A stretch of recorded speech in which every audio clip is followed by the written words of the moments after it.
Congresswoman Marilyn Strickland from Washington State attended the president's speech. She joins us right now. Good morning to you. Good morning.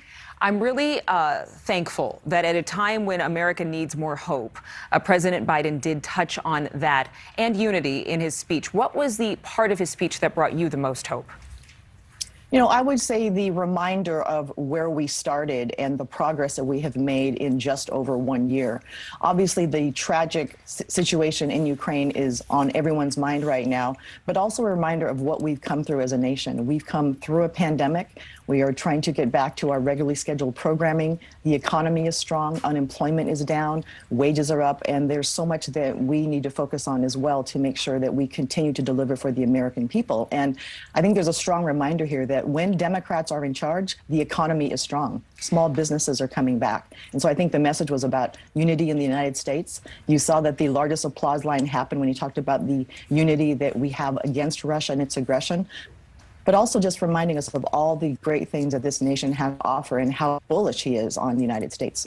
Well, you mentioned the Democrats being in charge, and that's when the economy is actually surging. The GOP response pointed to the fact that the president, and I must note, the governor of Iowa, Kim Reynolds, she actually was among a number of states. Iowa was among a number of states that sued President Biden for the vaccine mandates. Were Democrats finding that maybe they needed to talk to their constituents more about what was needed during this very difficult time of the pandemic?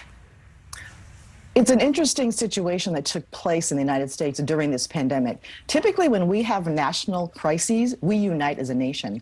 And sadly, the safety and health and well-being of American citizens became a political dividing rod. It became weaponized. And so right now, you know, we have done everything we can to get as many vaccines in the arms of the American people, and we've done that.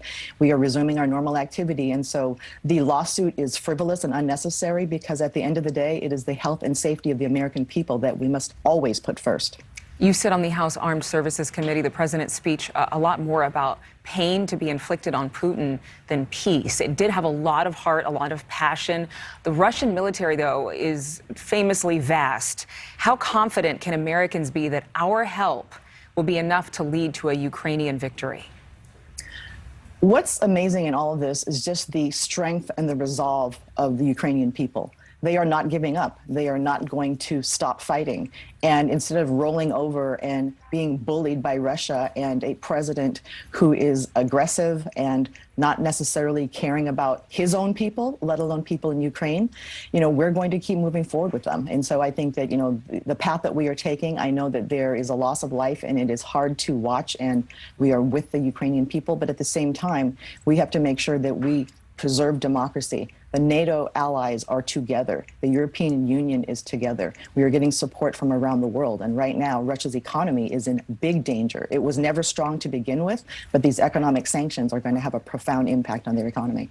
Congresswoman Strickland, thank you so much for making time for us this morning after, I'm sure, what was a very long night and a very busy day today. Thank you. Thank you for having me. Thank you so much for watching. Make sure to click on the red subscribe button below so you can get more of NewsNation's fact-driven, unbiased coverage.